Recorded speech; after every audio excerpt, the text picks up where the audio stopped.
मीनल बेटा, और कितनी देर खेलेगी? चल अंदर आजा। देख, आज तेरी मनपसंद लहसुन की चटनी बनाई है। अब जल्दी से अंदर आजा और खाना खा ले। बस थोड़ी देर और माँ। ठीक है, लेकिन अंधेरा होने से पहले आ जाना। इसके बाद मीनल दोबारा खेलने में लग जाती है कि तभी अचानक मीनल की नजर उसके पड़ोस में खेल रही भावना पर पड़ती है। मीनल देखती है कि भावना के पीछे एक बिजली का खंबा है और वहाँ बिजली की तार लटक रही है। भावना उस बिजली के तार के पास जाने ही वाली होती है कि तभी मीनल आकर उसे धक्का दे देती है। माँ! तूने मेरी बेटी को धक्का क्यों दिया? भावना बेटा, तुम ठीक तो हो ना? मैंने जानबूझकर धक्का नहीं दिया है। ये देखो, यहाँ पर बिजली की तार लटक रही है। अगर भावना इस बिजली की तार को छू लेती तो इसे करंट लग जाता, इसीलिए मैंने इसे धक्का देकर बचा लिया। अरे हाँ, ठीक है, तूने मेरी बेटी की जान बचाई। इसके लिए तुझे तेरा इनाम मिल जाएगा। भावना बेटा, चलो मैं तुम्हारे कपड़े बदल देती हूँ। देखो, तुम्हारे नए कपड़े गंदे हो गए। इतना कहकर कस्तूरी अपनी बेटी भावना को अंदर ले जाती है। मीनल को अपनी मदद करता देख मीनल भावना को अच्छी लगने लगती है, जिसके बाद इन दोनों बच्चियों में दोस्ती का एक नया रिश्ता शुरू हो जाता है। मीनल, आज फ्रेंडशिप डे है। ये देखो, मैं तुम्हारे लिए कितना प्यारा ब्रेसलेट लेकर आई हूँ। इस ब्रेसलेट को तुम कभी भी मत उतारना, ये हमारी दोस्ती की निशानी है। अच्छा, मैं इस ब्रेसलेट को कभी भी नहीं उतारूंगी। और ये देखो, मैं भी तुम्हारे लिए ये धागा लेकर आई हूँ। माँ ने कहा है इस धागे को पहनने से तुम्हें कभी भी नजर नहीं लगेगी। अच्छा, तो मैं कभी भी इस धागे को नहीं उतारूंगी। मीनल एक किसान की बेटी होती है, तो वही भावना के पिता का बहुत बड़ा बिजनेस होता है। मीनल और भावना की दोस्ती भावना के अमीर परिवार को बिल्कुल भी पसंद नहीं थी, लेकिन भावना मीनल से अपनी दोस्ती बरकरार रखती है और ऐसे ही आज ये दोनों सहेलियां बड़ी हो जाती हैं।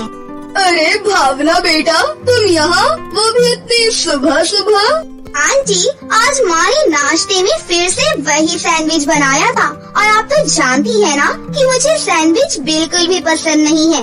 इसीलिए सोचा कि मैं अपनी प्यारी आंटी के हाथों के बने हुए पराठे और साथ में लाल लाल लहसुन की चटनी खाऊं। माँ, ये तो बस तुम्हें मस्का लगा रही है ताकि इसे इसका मनपसंद नाश्ता मिल जाए। अरे नहीं नहीं आंटी, ये बिल्कुल झूठ बोल रही है। भला मैं ऐसा क्यों करूँगी? तुम दोनों सहेलियां बैठकर यहाँ आपस में बातें करो। मैं तुम दोनों के लिए नाश्ता बनाकर अभी लाती हूँ। मीनल, तू चारू की शादी में चलेगी ना? नहीं यार, तो जानती है ना कि चारू तेरी तरह ही कितने अमीर परिवार से है। इतनी अमीर शादी में जाने की तो मेरी हैसियत ही नहीं है और ना ही मेरे पास कोई तोहफा है और ना ही कपड़े। मेरे होते हुए तुझे इस बारे में सोचने की कोई जरूरत नहीं है, समझी? आज तो तूने कह दिया, आइंदा मत कहना। अच्छा बाबा, नहीं बोलूंगी। वैसे एक बात बता, तू किस तरह की शादी करना चाहती है? मैं तो चाहती हूँ कि मेरी शादी में बहुत सारे लोग हों और मैं अपनी शादी में अपनी मनपसंद की सारी चीज बनवाऊँ। और हाँ, सबसे इम्पोर्टेंट चीज, मैं अपनी शादी का लहंगा ऑर्डर देकर अपने तरीके से बनवाऊंगी, जिससे हर कोई मेरा शादी का लहंगा देखता ही रह जाए। भगवान करे तेरी शादी में तेरी सारी हसरत पूरी हो। मेरे इतने बड़े सपने नहीं है, मैं तो बस यही चाहती हूँ कि मेरी शादी का मंडप बहुत सुंदर तरीके से सजा हुआ हो, जिसमें मेरी मनपसंद गुलाब के फूल लगे हों। बस इतना ही। आ गई महारानी। कितनी बार कहा है कि उस गरीब किसान की बेटी के घर जाने की कोई जरूरत नहीं है, लेकिन तू है ये मानती ही नहीं। मैंने भी आपसे कितनी बार कहा है कि बार बार मुझसे एक ही बात करने की कोई जरूरत नहीं है, लेकिन आप हो कि मानती ही नहीं। अरे बस करो तुम दोनों, जो बात करनी है वो तो करने दो। भावना बेटा, तेरे लिए मेरे बिजनेस पार्टनर के बेटे सनी का रिश्ता आया है। सनी काफी अच्छा लड़का है। अगर तू कहे तो मैं इस रिश्ते के लिए हाँ कह दूँ। अपने पिता की बात सुनकर भावना शर्मा कर अपने कमरे में चली जाती है। उसके बाद भावना का रिश्ता तय हो जाता है। वहीं दूसरी तरफ मीनल के माता पिता भी मीनल का रिश्ता एक नॉर्मल फैमिली में तय कर देते हैं। इस बार फसल काफी अच्छी हुई है। अब तो हम अपनी बिटिया की शादी अच्छे तरीके से कर सकते हैं। 2 दिन में फसल काटने के बाद मैं सारी फसल ले जाकर शहर में बेच दूंगा और फिर हम जल्द से जल्द शादी की तैयारी शुरू कर देंगे। अपनी मीनल की शादी में अब दिन ही कितने रह गए हैं। अनुपम और गीता अपनी बेटी की शादी के लिए काफी खुश होते हैं, लेकिन कहते हैं ना कि खुशियों को नजर लगते देर नहीं लगती। अचानक ही बेमौसम बारिश की वजह से अनुपम की सारी फसल खराब हो जाती है, जिससे उसका सपना टूटकर चूर चूर हो जाता है। मीनल की माँ, अब हम लोग क्या करेंगे? मीनल की शादी कैसे करेंगे? सारी फसल खराब हो गई है। अब मीनल की शादी का खर्चा हम कैसे उठाएंगे? सब ठीक हो जाएगा मीनल के बाबा, भगवान पर भरोसा रखिए। अपने माँ बाप की ऐसी हालत मीनल से देखी नहीं जाती, लेकिन मीनल इस बारे में अपनी सहेली से कुछ भी नहीं कहती और बिना चेहरे पर दुख लिए भावना की शादी की रस्मों में शामिल होती है। अरे मीनल, आज तो तेरी भी हल्दी है ना? लेकिन तू अपनी हल्दी लगवाने की बजाय यहाँ मेरी हल्दी पर आई है। वो क्या है ना, मुझे ना हल्दी से एलर्जी है, इसलिए मेरी माँ को हल्दी की रस्म करने से मना कर दिया मैंने। अच्छा ठीक है, लेकिन तू क्या अपनी सहेली की हल्दी इतनी ही सूखी सूखी मनाएगी? बस इतनी सी बात। अभी देख मैं तेरी सूखी सूखी हल्दी की रस्म को कैसे चेंज कर देती हूँ। मीनल अपने आंसुओं को छुपाकर अपनी सहेली की हल्दी की रस्म में काफी नाचती है और उसे अपने दुख का एहसास नहीं होने देती।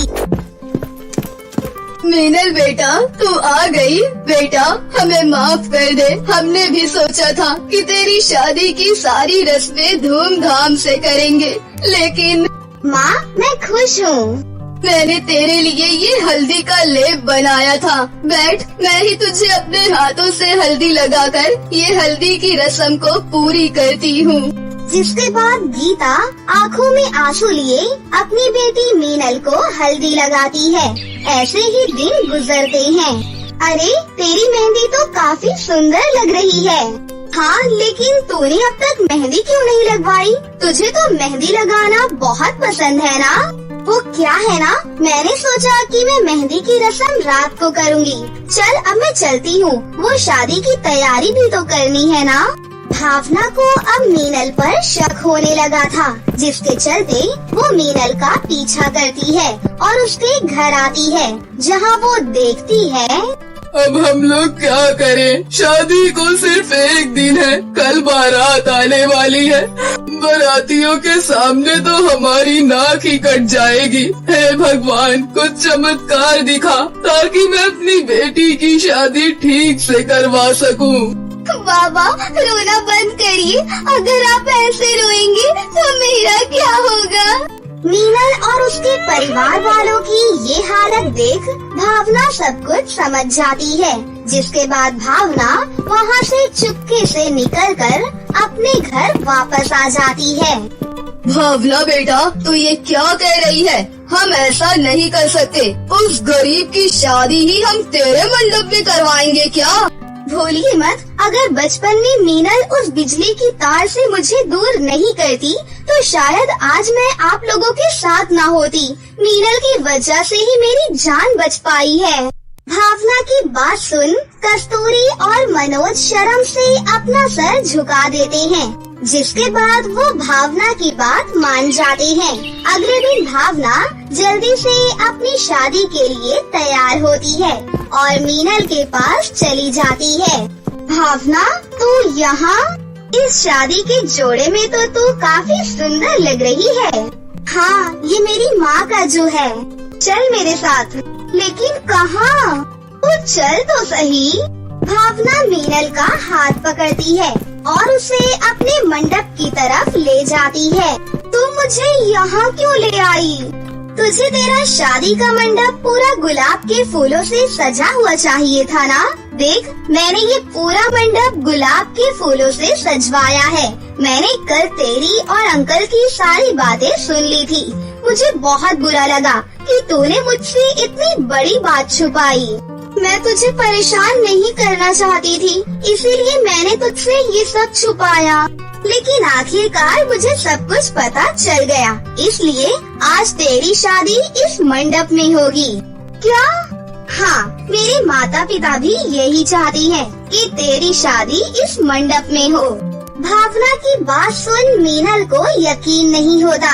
इसके बाद भावना मीनल को मंडप में ले जाती है और उसकी शादी करवाती है, जिसके बाद उसी मंडप में भावना की भी शादी होती है और इसी तरह एक ही मंडप में दोनों सहेलियों की शादी हो जाती है। भावना बेटा, अगर तू न होती तो आज तो हमारी बहुत बेइज्जती हो जाती। मैं भी तो आपकी बेटी हूँ ना, और मैं अपने माता पिता की बेइज्जती कैसे होने देती? तुझ जैसी दोस्त जिसके भी पास है, उसकी जिंदगी में कभी कोई परेशानी नहीं आ सकती। आई मिस यू भावना, मैं तुझे बहुत याद करूँगी। मैं भी। आँखों में आंसू लिए दोनों सहेलियाँ एक दूसरे से विदा लेती हैं और अपनी नई जिंदगी में कदम रखती हैं। शादी के बाद भी दोनों सहेलियाँ अक्सर एक दूसरे से मिला करती थीं, जिससे उनकी दोस्ती हमेशा बरकरार रहती है। अंजलि और तनु दोनों बहुत ही अच्छी दोस्त थीं। वो हमेशा सारे काम एक साथ करती थीं, पर अब उनकी शादी की उम्र हो गई थी। अंजलि के लिए रिश्ते वाले आने शुरू हो गए थे। फिर एक दिन, अंजलि, आज नूडल्स खाने का बहुत मन है, आज तो चल नूडल्स खिला दे।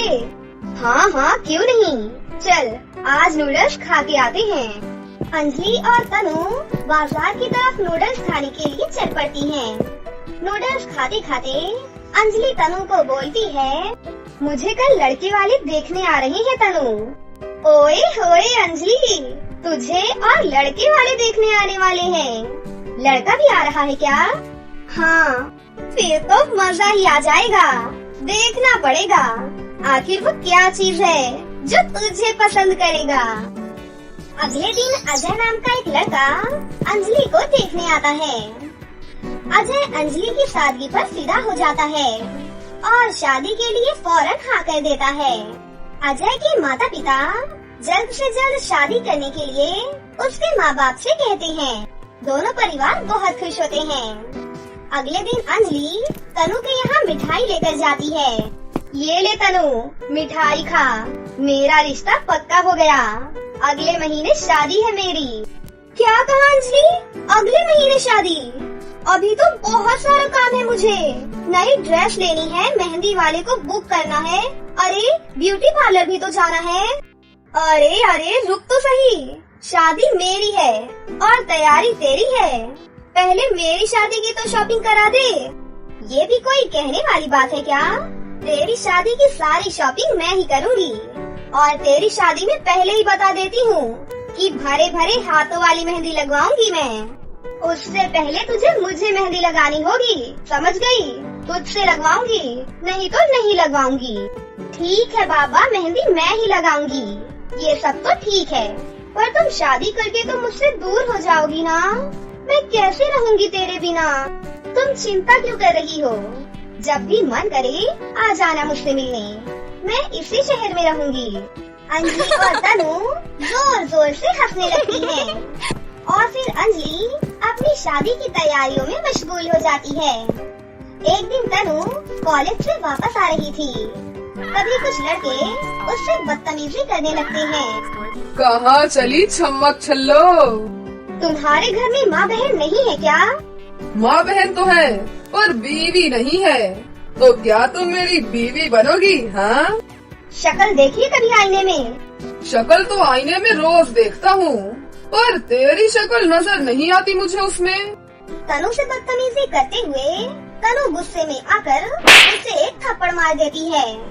तभी वहाँ पर अंजलि का भाई ऋषि उन्हें देख लेता है और उनके बीच में आ जाता है और उन लड़कों की पिटाई कर देता है, जिससे वो लड़के वहाँ से भाग जाते हैं। ऋषि और तनु एक दूसरे से वादा करते हैं कि वो ये हादसा कभी किसी को नहीं बताएंगे। और फिर शादी का दिन भी आ जाता है। तनु तैयार होकर अंजलि के घर पहुँचती है, जहाँ ऋषि उसे देखता ही रह जाता है। कहाँ है मेरी दुल्हनिया? आजा, मैं तेरा ही इंतजार कर रही थी। अरे ओ ऋषि, तू यहाँ क्या कर रहा है? कहाँ खो गया? मेरी सहेली को नजर लगाएगा क्या? हाँ, नहीं, मैं तो बस यूं ही। अरे बेटा, तुम दोनों तो बहुत ही सुंदर लग रही हो। तुम दोनों को मेरी नजर न लग जाए। अरे नहीं आंटी जी, अपनों की नजर नहीं लगा करती। ऋषि, अब तू यहीं पर खड़ा रहेगा क्या? बारात आने वाली है, बारात का स्वागत भी तो करना है। चल मेरे साथ। ऋषि को ऐसे देखकर अंजलि उसको अकेले में ले जाकर उससे पूछती है, ऋषि, तुझे तनु अच्छी लगती है ना? पर वो हाँ, पर मैं तुझे कुछ कहने की जरूरत नहीं है, मैं सब कुछ समझती हूँ। आखिर तेरी बहन हूँ जो। ऋषि वहाँ से किसी काम के बहाने चला जाता है। तभी बारात का शोर सुनाई देता है। तभी बारात देखने के लिए आते हैं। ये ले, अब तेरी बारात आ गई। अब तो तू खुश है ना? तेरे दूल्हे राजा तुझे लेने आ गए। एक दिन तेरा राजकुमार तुझे भी लेने जरूर आएगा, सफेद घोड़े पर बैठकर जल्दी। वरमाला के लिए दुल्हन को बुलाया जाता है। तब तनु अंजलि को लेकर पंडाल की तरफ चलती है। जैसे ही वो स्टेज पर अंजलि को लेकर पहुंचती है, वो बहुत ही ज्यादा चौंक जाती है और वो घबरा जाती है। तनु घबराकर अंजलि से पूछती है, अंजलि, ये है क्या जिससे तुम शादी करने वाली हो? क्या हुआ? होश उड़ गए ना तेरे?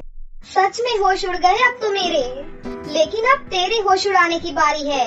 क्या कह रही है तू? मैं कुछ समझी नहीं। अंजलि, मैं इससे तेरी शादी नहीं होने दूंगी।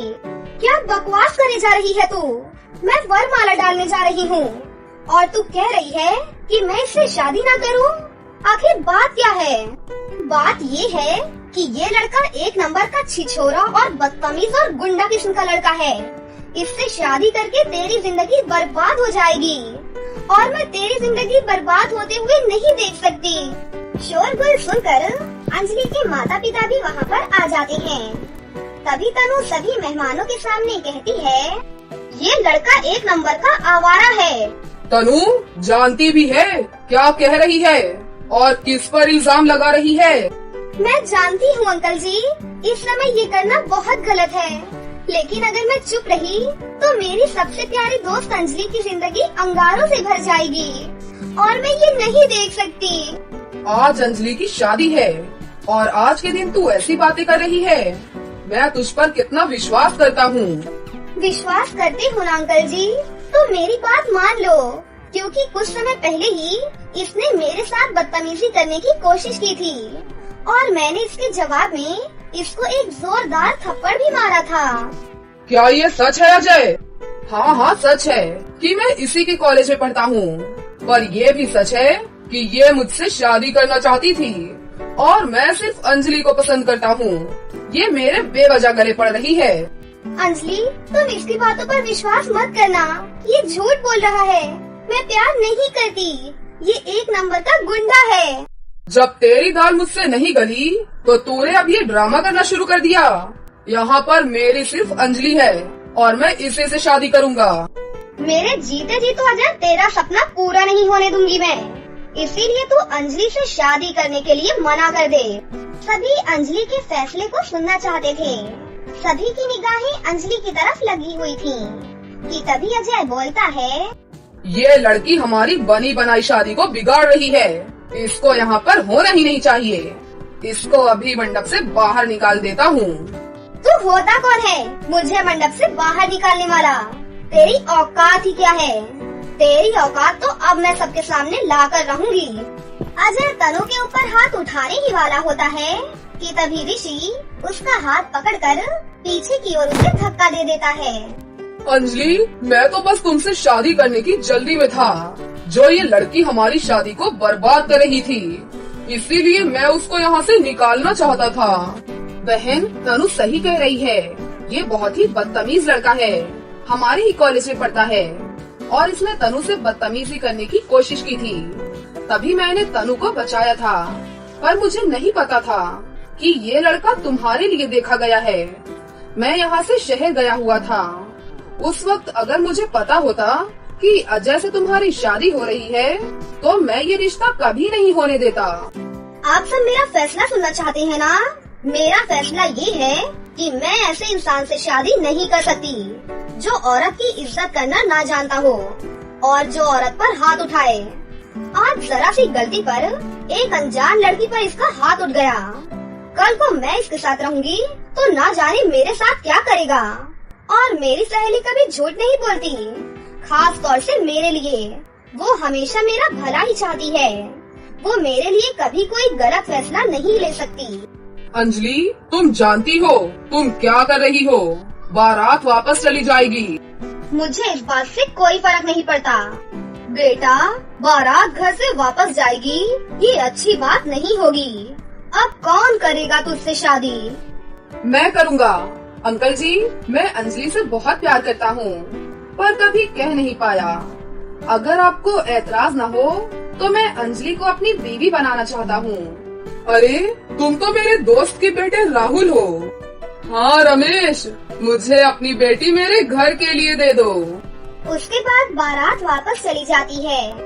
अरे, अब आज शादी भी होगी या सब खड़े ही रहेंगे? रुकिए पिताजी, अभी मुझे किसी और की भी शादी करानी है। अब किसकी शादी करानी है? मेरी सबसे प्यारी सहेली और मेरे छोटे भाई की। पता है आप लोगों को, ये दोनों एक दूसरे से बहुत प्यार करते हैं। तो फिर ठीक है, आज तुम दोनों सहेलियों की शादी करा देते हैं। क्यों तनु, बनेगी मेरी भाभी और ऋषि की दुल्हनिया। उसके बाद तनु शर्मा के हाँ बोलती है। फिर अंजलि और तनु एक दूसरे को गले लगा लेती हैं। फिर अंजलि की शादी राहुल से और तनु की शादी ऋषि से हो जाती है और सब एक साथ खुशी खुशी रहने लगते हैं। एक बार की बात है, हिंद महासागर में दो जलपरी सहेलियां रहती थीं। वो दोनों गर्भवती थीं। कुछ ही हफ्तों पहले समुद्र में आए एक तूफान की वजह से उन दोनों के पतियों की मौत हो गई थी। दूसरी तरफ जलपरियों के नियम के अनुसार जब भी कोई जलपरी गर्भवती होती है, तब उनके सर पर एक जादुई हीरा प्रकट हो जाता है। इस वजह से उन दोनों जलपरियों के सर पर एक जादुई हीरा प्रकट हो गया था। दोनों सहेलियां अपने होने वाले बच्चों का बहुत ध्यान रखती थी और रोज अच्छा खाना पीना खा के साथ साथ काफी तरह की एक्सरसाइज भी किया करती थी। इस तरह सब कुछ ठीक चल रहा था। फिर एक दिन अचानक उस समुद्र के किनारे एक दुष्ट जादूगर आ जाता है। मुझे खबर मिली है कि समुद्र में दो जलपरियां गर्भवती हैं और उनके सर पर जादुई हीरा है। मुझे उन दोनों जलपरियों को मारकर जादुई हीरा हासिल करना होगा। उसके बाद मैं उन दोनों हीरो को अपनी जादुई छड़ी के ऊपर लगाकर सबसे बड़ा जादूगर बन जाऊंगा। उसके बाद जादूगर अपने आप को एक बड़े से सांप के रूप में बदल लेता है और उसके बाद वो सांप समुद्र में जाकर दोनों जलपरियों की खोज करने लगता है। थोड़ी देर के बाद वो सांप समुद्र के बीचों बीच मौजूद एक चट्टान के पास पहुंच जाता है। दोनों जलपरियां चट्टान के ऊपर बैठकर समुद्री फल खा रही थी। उन दोनों को देख सांप बड़ा सा मुंह फाड़ लेता है और उन दोनों जलपरियों को मारने के लिए आगे बढ़ता है। अचानक इतने विशाल सांप को देखकर वो सहेलियां घबरा जाती हैं। अरे ये क्या है? ये अचानक पानी से इतना बड़ा सांप कहां से निकल आया? लगता है ये हमें नुकसान पहुंचाना चाहता है। हमें फौरन यहाँ से भागना होगा। उसके बाद दोनों सहेलियाँ अपनी जादुई शक्ति से वहाँ पर एक जादुई नाव प्रकट कर लेती हैं और उस नाव के ऊपर बैठकर वहाँ से भागने लगती हैं। ये देख सांप उन दोनों का पीछा करने लगता है, लेकिन उस जादुई नाव की रफ्तार बहुत तेज थी। कुछ ही पलों में वो समुंदर के किनारे पहुँच जाती हैं। अब तो हम दोनों समुंदर के किनारे आ गए हैं। हमारे पास भागने के लिए कोई और रास्ता नहीं है। किसी भी वक्त वो सांप यहाँ आ जाएगा। अब हम क्या करें? तभी उन्हें थोड़ी दूर पर कविता नाम की एक लड़की मछली पकड़ती हुई दिखाई देती है। दोनों जलपरियाँ कविता को आवाज देकर अपने पास बुला लेती हैं। हमारी मदद करो लड़की, एक बड़ा सांप हमें जान से मारना चाहता है। समुंदर के बाहर हम दोनों की शक्तियाँ बिल्कुल काम नहीं करती और ना ही हम दोनों पानी के बिना जिंदा रह सकते हैं। इसीलिए तुम हमें किसी पानी वाली जगह पर ले चलो, तुम्हारी बड़ी मेहरबानी होगी। कविता एक दयालु लड़की थी। वो फौरन दोनों जलपरियों की मदद करने के लिए तैयार हो जाती है। तुम दोनों चिंता मत करो, यहाँ से थोड़ी दूर पर मेरा घर है। मेरे घर के पीछे पानी से भरा एक बहुत बड़ा खड्डा है। मैं तुम दोनों को उस खड्डे में डाल दूंगी। उसके बाद कविता एक एक कर दोनों जलपरी सहेलियों को अपने घर ले जाती है और उन दोनों को घर के पीछे पानी से भरे खड्डे में डाल देती है। फिर कविता दोनों जलपरियों को छुपाने के लिए वहाँ रस्सियाँ बांध देती है और उन रस्सियों पर अपने कपड़े लटका देती है। अब तुम दोनों को कोई नहीं देख पाएगा। तुम दोनों पूरी तरह सुरक्षित हो। देखो, हम दोनों इस वक्त गर्भवती हैं। हम अपने बच्चों को लेकर कोई खतरा मोल नहीं ले सकते। इसलिए अगर तुम्हें कोई तकलीफ ना हो तो हमारे बच्चों के जन्म होने तक हम दोनों को यहाँ रहने दो। तुम दोनों बेफिक्र होकर जितने दिन चाहो उतने दिन यहाँ पर रह सकती हो। मुझे तुम दोनों से कोई परेशानी नहीं है। कविता का मीठा स्वभाव देख दोनों जलपरी सहेलियाँ बहुत खुश हो जाती हैं। उसके बाद वो दोनों कविता को अपने सर पर मौजूद जादुई हीरे देते हुए कहती हैं, जब तक हमारे बच्चों का जन्म नहीं हो जाता तब तक तुम दोनों हीरो को अपने पास संभाल कर रखो। कविता हीरो को अपने घर की अलमारी में छुपा कर रख देती है। फिर रात को कविता ढेर सारा स्वादिष्ट खाना बनाकर दोनों जलपरियों को खिलाती है। कोमल की इतनी खातिरदारी देखकर दोनों सहेलियां बहुत खुश होती हैं। इस तरह कुछ दिन बीत जाते हैं, लेकिन एक दिन अचानक वो विशाल सांप कविता के घर पहुंच जाता है। सांप को देख दोनों जलपरियां घबरा जाती हैं। अरे, ये सांप तो यहाँ पर भी आ गया। अब हम क्या करें? लगता है हम दोनों नहीं बचेंगे। तभी वो सांप जादूगर के रूप में बदल जाता है। तुम दोनों के सर पर मौजूद जादुई हीरे कहाँ चले गए? मुझे वो दोनों जादुई हीरे चाहिए। चलो जल्दी से मुझे अपने जादुई हीरे दो, वरना मैं तुम दोनों को जान से मार दूंगा। नहीं नहीं, तुम एक दुष्ट जादूगर हो। तुम हमारे हीरो का गलत इस्तेमाल करोगे, इसलिए हम अपने हीरे तुम्हें नहीं देंगे। ये सुनकर जादूगर गुस्से से भड़क जाता है और एक खतरनाक सांप का रूप धारण कर लेता है। लेकिन तभी वहाँ पर कविता आ जाती है। अरे, ये सांप तो इन दोनों को जान से मार देगा। मुझे कुछ करना होगा। तभी कविता को उन दोनों जादुई हीरो का ख्याल आता है और वो फौरन अपनी अलमारी से उन दोनों जादुई हीरो को निकालकर उनकी शक्ति से वहाँ पर एक बहुत ही बड़ी चील प्रकट कर देती है। फिर कविता का इशारा पाते ही वो चील सांप के ऊपर टूट पड़ती है और अपनी चोंच और पंजों से उसे मारना शुरू कर देती है। देखते ही देखते चील सांप के शरीर के टुकड़े टुकड़े कर देती है और अगले ही पल खून से लथपथ जादूगर अपने असली रूप में आ जाता है। तभी अचानक उसके शरीर में आग लग जाती है और वो पूरी तरह जलकर राख के ढेर में बदल जाता है। इस तरह उस दुष्ट जादूगर को उसके किए की सजा मिल जाती है। फिर कुछ दिनों बाद जल परियां 2 खूबसूरत बच्चों को जन्म देती हैं और कविता का एहसान चुकाने के लिए उसे अपने जादुई हीरे देकर समुंदर में चली जाती हैं। फिर कविता उन दोनों जादुई हीरों की मदद से बहुत ही अमीर हो जाती है और खुशी खुशी अपनी जिंदगी जीने लगती है। तो दोस्तों, कैसी लगी आपको मेरी ये कहानी? मुझे कमेंट करके जरूर बताएं। और अगर आपको ये कहानी अच्छी लगी हो तो इसे जरूर लाइक करें, साथ ही अपने दोस्तों के साथ भी शेयर करें। और हाँ दोस्तों, अगर आपने अब तक हमारे चैनल को सब्सक्राइब नहीं किया है तो जल्दी से नीचे लाल बटन को दबाकर अभी सब्सक्राइब कर लें। साथ ही बेल आइकन को दबाना ना भूलें। तो मिलते हैं आपसे किसी नई कहानी के साथ। तब तक अपना ध्यान रखें। बाय बाय दोस्तों। तो दोस्तों, कैसी लगी आपको हमारी ये कहानी?